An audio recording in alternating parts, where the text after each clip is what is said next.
সম্মানিত খামারি ভাই, আসসালামু আলাইকুম। এই মুহূর্তে দেশ ও দেশের বাইরে থেকে আমাদের এই ভিডিওটি যারা দেখছেন সবাইকে জানাই আন্তরিক অভিনন্দন ও শুভেচ্ছা।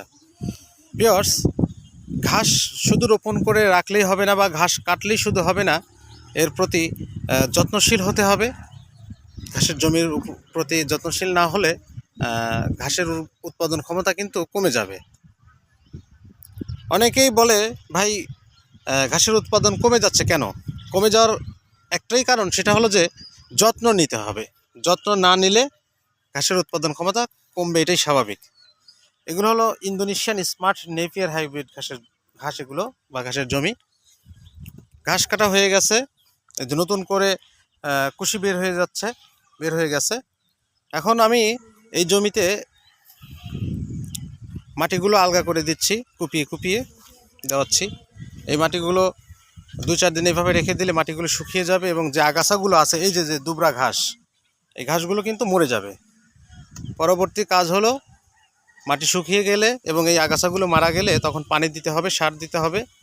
দিলে মাটির উর্বর ক্ষমতা বৃদ্ধি পেয়ে যাবে। ইভেন তখন সার প্রয়োগ করলে, পানি দিলে এই ঘাসের উৎপাদন ক্ষমতা আরও বৃদ্ধি পাবে।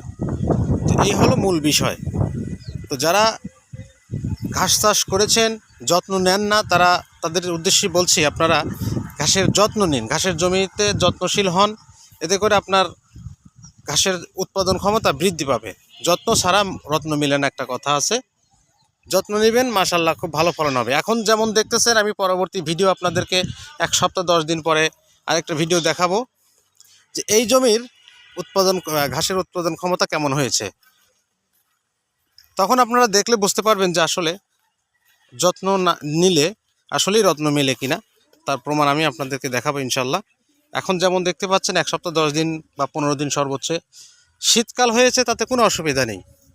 যত্ন নিলেই রত্ন মিলবে ইনশাল্লাহ। এই হলো বিষয়। তো সম্মানিত খামারি ভাই, আপনারা যারা ঘাস চাষ করেছেন, অবশ্যই আপনাদেরকে আবারও বলছি, ঘাসের জমির প্রতি যত্নশীল হন। এতে করে আপনার খামারের কাঁচা ঘাসের চাহিদা বা যোগান আপনি দিতে পারবেন।